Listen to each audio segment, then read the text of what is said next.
Sumali sa ating live stream, i-follow lang ang ating Facebook page at para sa mas marami pang guide, i-search lang ang Master the Basics at ang hero na gusto Ano nyo. nga bang best rotation ngayong season? Sa video na to pag-uusapan natin yung iba't ibang rotation na pwede nating gawin. Pati na rin kung dapat ba tayong gumamit ng Major Assassin Emblem or Jungle Emblem pa rin. Okay, let's go! Pag-uusapan natin ngayon tungkol sa iba't ibang klase ng rotation. Okay, so may mga nagtatanong kung ano nga ba yung magandang rotation ngayon na ginagawa ng mga jungler. So yung rotation na gagawin ko guys, ano to? Kumbaga, ito yung parang basic na rotation na pwede natin gawin. So hindi lang kasi siya iisa. So depende siya kung paano mag-i-start yung game. Either nasa top ba yung Lito, nasa bottom ba yung Lito, or saan ba mag-i-start yung jungler ng kalaban, saan ba tayo mag-i-start. So marami siyang basis, pero isa-isahin natin yung pinaka-basic. Hindi nyo kailangan abisaduhin lahat ng rotation. Kailangan nyo lang pumili ng iilan na tingin nyo maganda. At sabihin ko rin sa inyo kung ano yung tingin kong best rotation para sa akin. At saka pag-usapan din natin kung goods ba yung Jungle Emblem or Assassin Emblem or Mage Emblem na ba talaga. Itatry natin muna yung pinaka-common na rotation. So i-sample muna natin. So yung pipiliin natin hero, yung mabilis mag-jungle kahit hindi naka-jungle emblem. So isang halimbawa si Karina. So kahit hindi tayo naka-jungle emblem, mage emblem lang tayo, mabilis pa rin mag-jungle si Karina. So unahin natin yung pinaka-basic na rotation na pinaka-common na ginagawa ngayon. So yung common talaga na ginagawa guys, pagtapos mag blue buff, kukuha ng Lito. Okay, pero dahil mas maaga na yung respawn ng jungle, so hindi na natin dapat priority lagi yung Lito. Kung mabilis yung yung jungle hero natin, pwede tayong mag-invade. Pwede natin kunin muna yung isang jungle niya. So pwede natin kunin yung isang jungle niya muna. Pero dapat itago natin sa bush bago natin kunin tong Lito. So ito yung pinakagusto kong rotation. Kasi sigurado ma-delay natin yung jungler nila. Pagtaas natin kumuha ng Lito. Ito yung kung nanonood kayo lagi ng ng mga streams ko kapag jungler ako. Ito yung pinakamadalas kong ginagawang rotation.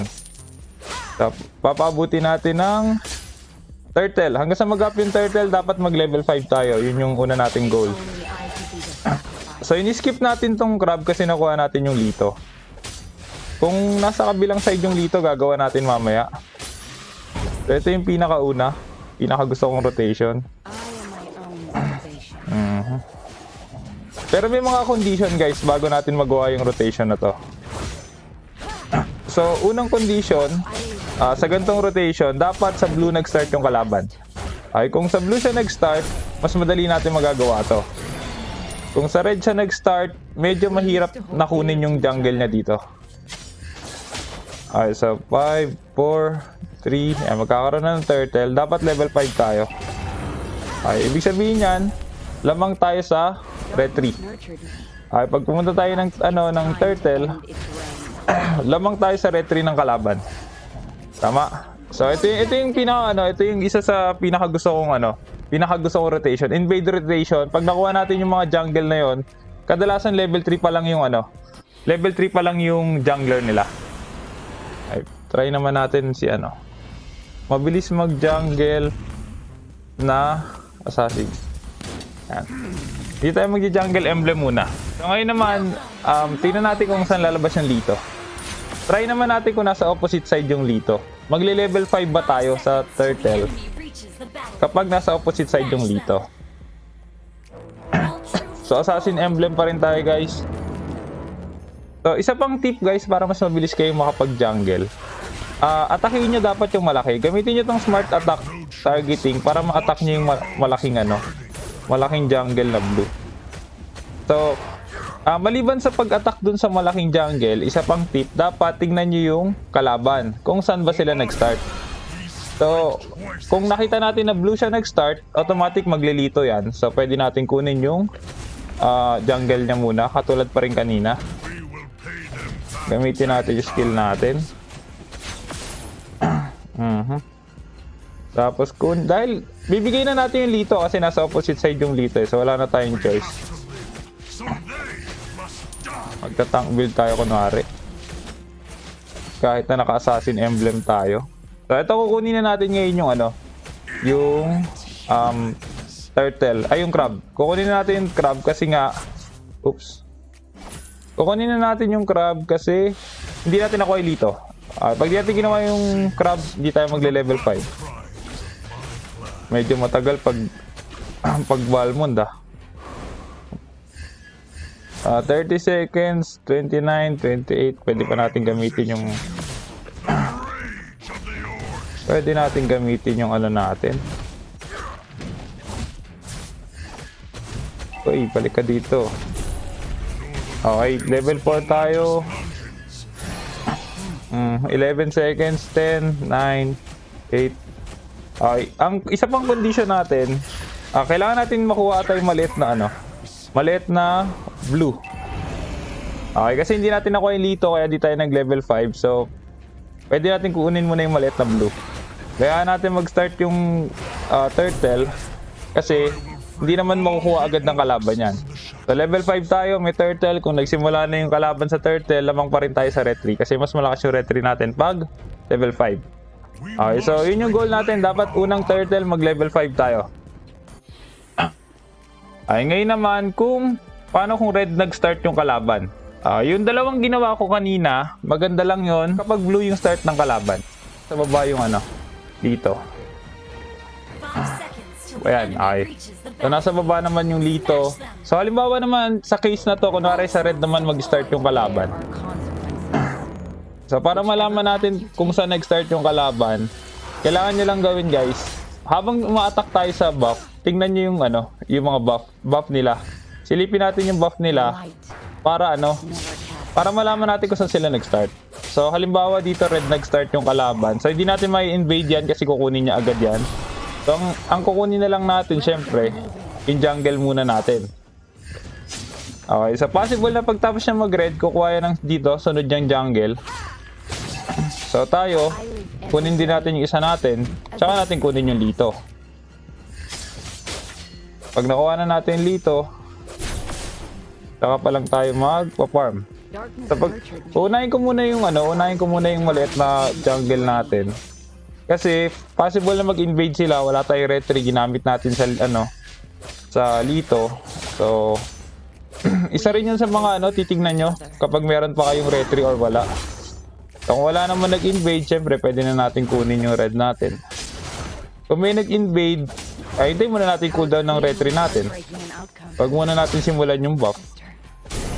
Okay, so dapat mag-level 5 tayo. So kung nag-red siya, pumunta siya dito, tapos nakipag-agawan siya ng Lito. So malamang yan, pababa yung ikot niya. Pwede natin kunin muna yung jungle niya. Okay, ni-retry ko na para 10 seconds differential ba? 15 seconds differential sa sa turtle. So kailangan lang natin magpa-level 5. Kung wala yung jungle creeps dito, pwede natin kunin muna yung maliit ulit sa blue natin. Kaya natin sila sa turtle. And kukunin talaga natin itong maliit. Wala tayong choice. Pero may paraan para hindi uy, na-reset ko bago tayo mag-turtle. So may mga paraan para hindi agad masimulan ng kalaban yung turtle. So either guluhin sila ng kakampi natin or i-reset natin siya bago natin kunin yung blue.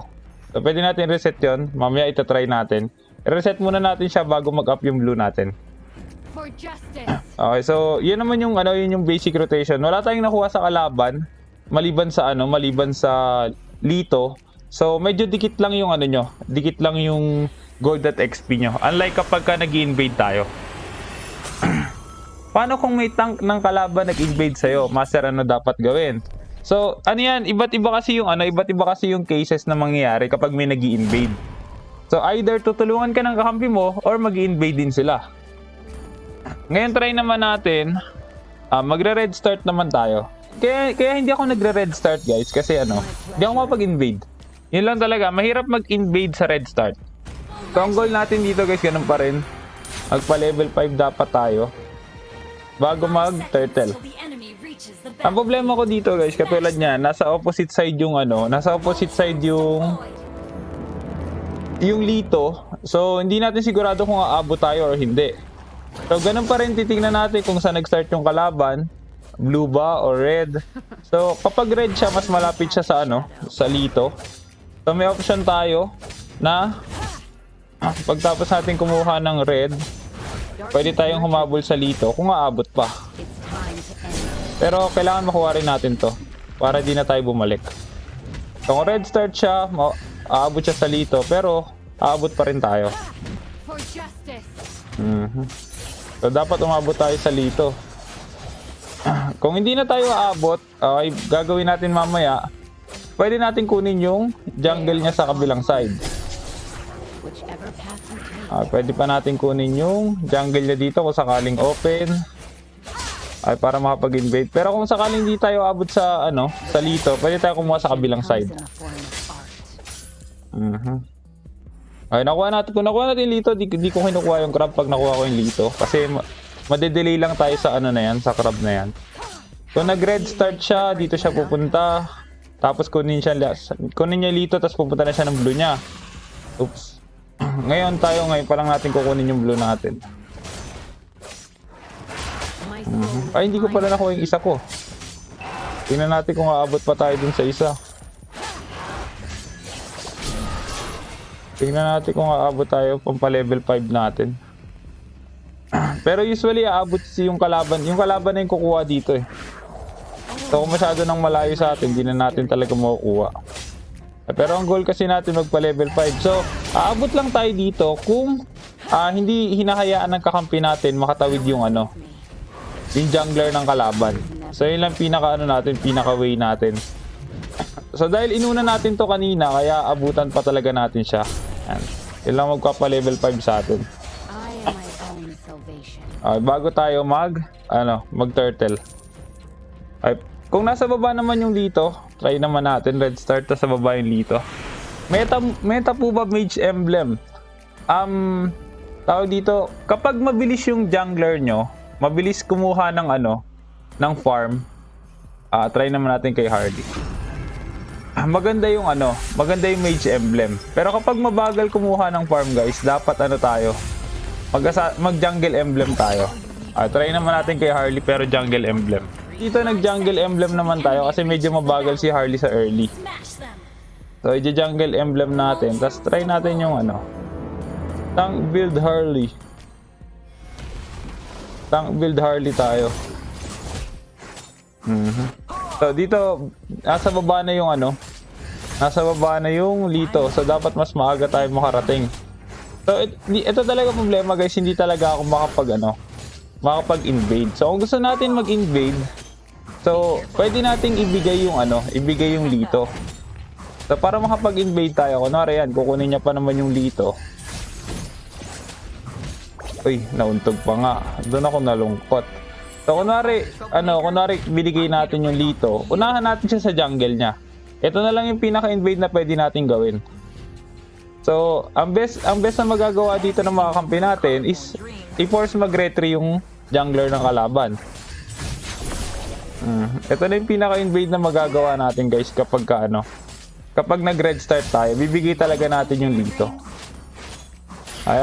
Lalo na kung nasa rank game kayo guys, solo rank game, pinakamaganda talaga mag-invade tayo na mag-invade kasi madedelay yung jungler ng kalaban.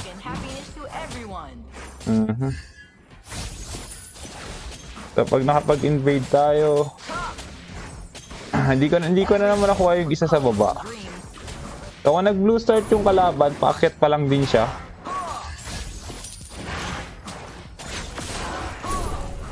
So mabilis lang tayo nakapag-jungle kasi naka-jungle emblem ako. Ito yung isang reason guys kung bakit hindi sa lahat ng pagkakataon mag-mage emblem tayo saka mag-assassin emblem. May times na kung gusto nating i-outfarm yung kalaban, kailangan natin mag-jungle emblem. Mabagal pa nga rin or nauntog lang talaga ako kanina. So, kung ini-start na agad ng kalaban yung yung tawag dito, yung turtle, aabot pa rin tayo kasi hindi nila agad-agad makukuha yun unless sobrang bilis nila kumuha ng turtle. So, yun lang yung pinaka-invade na pwede talaga natin gawin. Ano po magandang emblem kay Ling? Killing Spree or Jungle Emblem? Okay, para sa akin kasi guys, ano lang talaga, pag objective focus kayo na na jungler, mas gusto niyo kumuha ng objective kaysa sa kill, mas maganda Jungle Emblem. Pero kung gusto niyo talagang patayan, ayaw niyo i-outfarm lang yung kalaban, gusto niyo sabayan talaga, maganda yung assassin o kaya mage emblem. Yung rotation mo, depende pa rin kung gaano kabilis yung pag-ikot mo. Okay, kung gaano kabilis yung pagpa-farm ng jungler na pinik mo. Paano po pala pag Ling rotation? Same pa rin. Pwede nyo gawin yun either mag blue start kayo o red start. Pwede nyo gawin yung dalawang